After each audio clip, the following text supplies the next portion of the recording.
Goal setting. Yep. Okay. Awesome. So goal setting, very important with any wellness journey as we are doing right now, but in general, goal setting is very important. But there are some specifics to help you achieve those goals. And most of you may have heard this or even used this, and it's the SMART system or the SMART acronym. So backing up a little bit, understanding that there are short-term goals and long-term goals. Both are valuable, and you can have both happening at the same time. Or you can have, multiple short-term goals or a couple long-term goals. There's, some combinations to that. But long-term goals are more so long-term goals, as the title says. So things like that might be beyond this 8-week program, or maybe something that you want to achieve 2 years from now. So keep in mind when you are creating your goals, whether it is something that is maybe a year from now or something after the program. Still valuable, still can be a goal if you choose to for this week. But also, we want you to have a short-term goal if you have one as well. So again, the short-term, like it's stated, it's something that you might want to accomplish today, or something that you might want to accomplish by the end of the week or month, or like I said, maybe the end of the program. So keep in mind the goals that you might have. And like I said, part of the homework will be creating 1 to 2 goals, and they could be, a long-term and a short-term, maybe 2 short-term, whatever it might be. But opportunity as I'm going through here to start thinking about what those goals might be as we start breaking down the SMART goal setting system. Now, keys to an effective goal. The 2 that I really want to emphasize the most are those bottom 2, making your goals verbal and making them visible. When it comes to the verbal part, it's vocalizing your intention. For me, it might be telling my coworker Isaac that I want to, lose weight by a certain date, or it could be telling my sister that I want to, work out 3 days out of the week for the next 6 months, something of that nature. But vocalizing that intention to someone that, is part of your support system will help drive completion of that goal. And same thing with the visible aspect as well. If you see it on a regular basis, some sort of reminder, maybe it's your tracking sheet that's at your desk, something of that nature just helps with those reminders. And again, just reaffirming, resetting those intentions to achieve and make that goal happen. So examples of goals, and not the best goal aspect. And so simple statements like this, we've all maybe have made a statement like this, like I want to feel better, or I want to lose weight, or I want to learn how to paint. Those are goals, absolutely, but you need to break it down further in order to achieve it. So with this, it's, when is it going to be done by? How is it going to be done? The aspect of specificity, realism, practicality, those kind of things. So this is where we're going to get into each letter of that acronym SMART. So we'll start with the letter S. Now, as we go into this, if you'd like to take out a sheet of paper, or maybe even just visualize it in your head, just starting to think about what your goal is, feel free to do so now and just kind of knock out the homework as we're doing this. But the S starts with specific. When you are creating a goal, you want to be specific. Maybe it's a specific value. Maybe it's with like that example of like I want to learn how to paint. Maybe it's the specific type of paint or medium that you want to use. But creating specificity will help narrow things down a little bit further and get you on track easier than a broad example of like, I want to lose weight. So again, when it comes to creating goals, step 1, be specific. The next aspect, the letter M in this acronym stands for measurable. So as my example here says, losing 10 pounds, again, specific 10 pounds. How are you going to measure that weight loss? Well, in this example, tracking progress by weighing myself on the scale at the fitness center. So you notice there's essentially two specific measurable aspects. It's not only the how are you going to track your progress, so using a scale, but also that where aspect, really outlining and defining how you are going to measure your progress. And what's really good about this dynamic is things like barriers or setbacks or even plateaus, if you will. These things are going to come up. And when you are able to successfully track, measure, and see where your results are at, you can help make adjustments, whether it's to your routine, whether it's even something to your goal itself. So the M is measurable.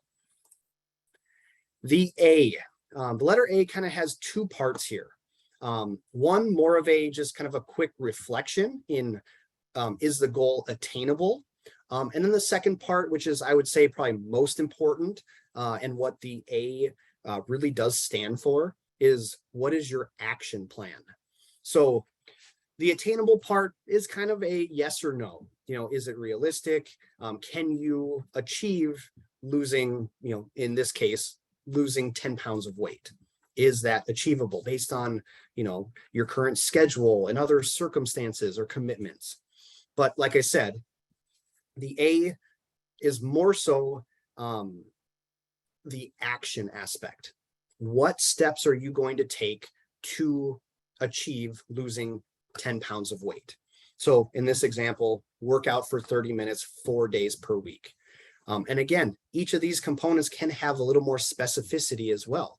That could be 30 minutes of jogging or walking 4 days a week. That could be, 30 minutes of strength training, whatever it might be. You can narrow things down even more to really give yourself that clear line and direction towards your goal. So A for action, and yes, that little bit of piece of, is it attainable? The R is the aspect of relevancy and what is the reward behind completing this goal. So our 10-pound weight loss example, for this individual, it might be it's easier to fit into their wardrobe, or maybe fitting into old clothes that don't fit because of gained weight. I know I say that from my own personal experience with like the COVID, like 20 pounds of weight gain. But yes, the relevancy, the reward aspect, make this motivating. And it doesn't have to be necessarily, putting on clothes.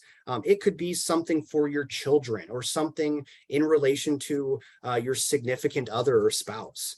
And with this comes that reward. Reward yourself along the way. If you set a goal for maybe 8 weeks of time, have those little reward aspects with your positive progress to it. So R for reward, the relevancy. And let's move into the last one, the letter T. And I kind of hinted at this a little bit here. So T is the aspect of time, providing a definitive end date. When do you want this goal to happen by, completed? So I want to lose 10 pounds by December 17th, 2022. Now, every goal has, and the time aspect has some stipulations, potentially. So like the weight loss goal, losing weight by 10 pounds by the end of this week isn't realistic and it's not healthy. But nonetheless, time, putting an end date, so that way you, again, the verbal aspect, you are working towards completing that goal in that timely fashion. So here's a full example. So this is something that I truly am trying to work on. So my goal is to add 1 additional day of strength training during the week. Mondays, I will work out at 7 a.m. for at least 30 minutes. I will track my completion on a printed calendar at my desk. By the end of the Essentials of Wellness program, I want to be at an 87% completion rate, 7 out of the 8 weeks. So looking at that goal, you'll see the, thanks, Isaac, you'll see this specific aspect, and that is adding 1 additional day of strength training during the week. It's not just I'm wanting to exercise more during the week. It is specific, 1 additional day of strength training during the week. And then I also go into a little more specificity with it being Mondays at 7 a.m. for 30 minutes at least. Then the measurable aspect, the calendar. That is how I'm going to choose to track my progress. And it'll literally just be a yes or a no, maybe a smiley face or a frowny face, whatever I'm feeling like. But I have that printed calendar, it's visible, and I get to measure whether I am doing this or not. And then the time aspect. I know I'm kind of skipping the A and the R, but the time aspect is by the end of the Essentials of Wellness program, with then the specificity of there's 8 weeks in the program. I'm giving myself kind of 1 day of wiggle room of maybe a schedule conflict or something that might come up. So 7 days for sure out of the 8 weeks. So that's an example of a real example of this, of using that SMART goal system. And this would be, I would say, a short-term goal. So that is kind of the outline, that introduction to the SMART system. The big thing, and this is probably what most people come across that is challenging, maybe the most difficult, and that is obstacles and barriers. So what are the obstacles that might present themselves? It's good to identify those things right away as you are building and creating your SMART goal, but also understand that things might come up down the line. Maybe 4 weeks from now, a obstacle that you didn't think of comes up. So with that, it's what can you do? What is your plan? And what is your perception on, how you are going to overcome that obstacle to fulfill your goal? Too many people come to those barriers or those obstacles and they just stop. Just like I love this picture on the slide with this gentleman who is at a wall and multiple walls. So identifying those obstacles and barriers as best you can, and then creating plans to help positively move you around or push through those barriers is very important. So not only the goal setting aspect, but also then the unknown, if you will, that variability of life. So those worksheets that are available, that we sent out with the email, and you'll get them again with the follow-up email. These worksheets are great with that notion, creating your goal, and then also identifying some of those potential barriers and solutions for those barriers. So yeah, it's not just about creating a goal and going with it. There is that extra little bit of step to identifying what could happen down the line, and my plan to overcome those barriers or those obstacles. And again, if you need some help or need maybe some solutions, or maybe just to get your brain thinking a little bit differently, feel free to reach out to Isaac and myself, and we can kind of help you work through some of those barriers and some of those things that might come up, whether it's right now when you're goal setting or later. Isaac, you want to let everyone know about their homework and the 5 minutes of fitness for week 1? Sure. Yeah, I can be the homework assigner here. So, okay. So, 1 week. So our exercise, and it is after 11:30. So if you have to go, I know we allotted 30 minutes of time for this. We're going over a little bit today just due to the bulk of the information initially from this. So if you need to leave, no worries. We will send you the recording. Just wanted to touch on that before we get into this. So the homework and fitness challenge. So for referring to the handbook that was sent out to all of you and the 15-minute fitness or 5-minute fitness handbook, I'm just going to call that the Fit in 5 handbook for like ease of words there. So anyway, the checklist within the handbook, the program handbook, has you exercising for 30 minutes, 3 to 7 days a week. We strongly encourage you to pick a form of exercise that you enjoy doing. So it could be walking, it could be running, weight resistance training. Maybe you like playing pickleball. I think pickleball is one of the fastest growing sports in the world right now. If that's like something you like to do.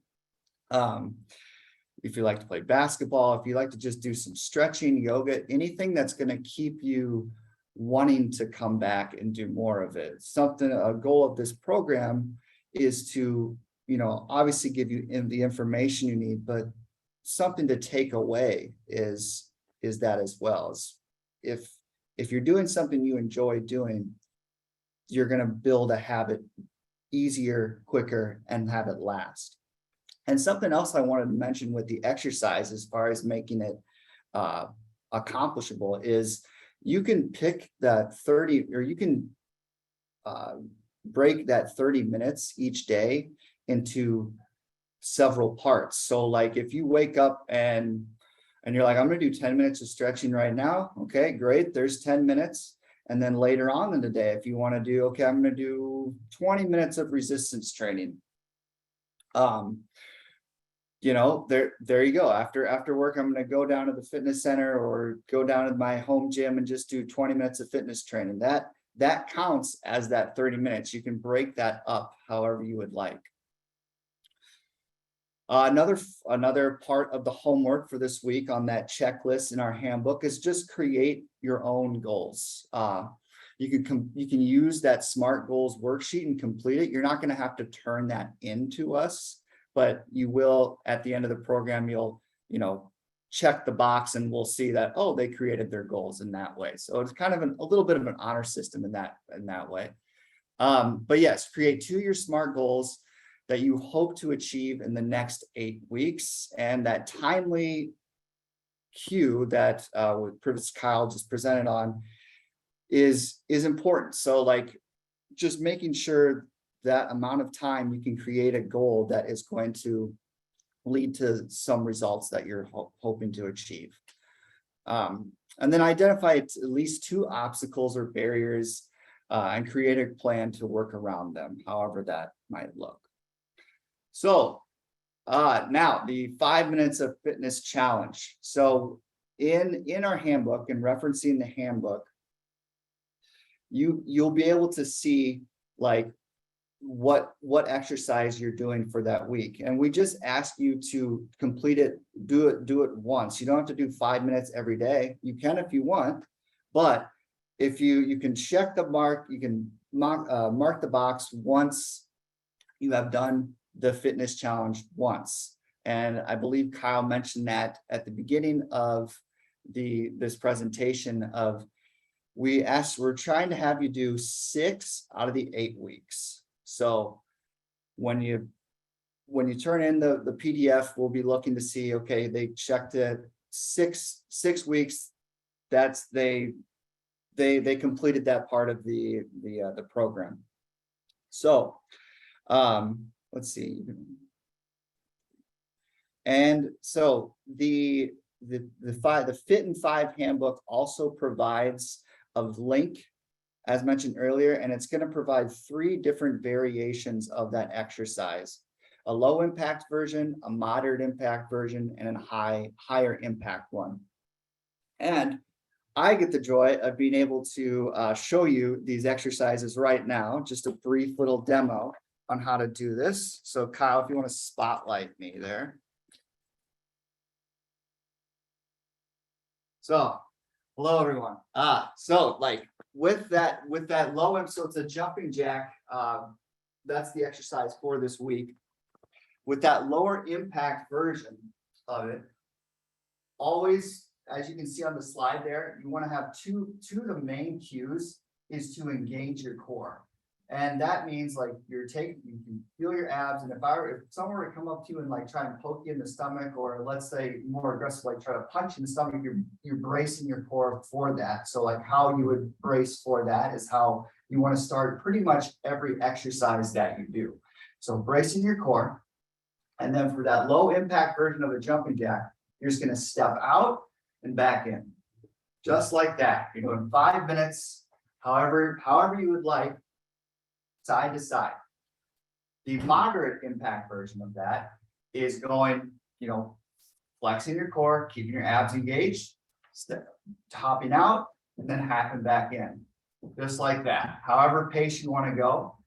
Also, another big thing as we're starting to increase that impact is never let your knees come towards the midline of your body.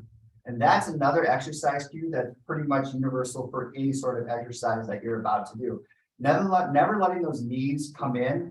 And this is an exaggeration, right? So if I'm doing a jumping jack and my knees are in like this, that's going to cause some potential injury or just soreness that you do not want. And now for the high impact, the star jump, let's see if I can do this without hurting myself as well. So bracing that core, jumping up, and you're doing a full jump up and jump down like that. So you're basically doing like a Mario jump up and then back down as you're coming down to the floor. That's another one where you really want to make sure those knees do not come in as you're landing like so. So keeping them out and away. So there's that great little exercise instruction there. And we'll kind of break down each week different ways to do every sort of exercise.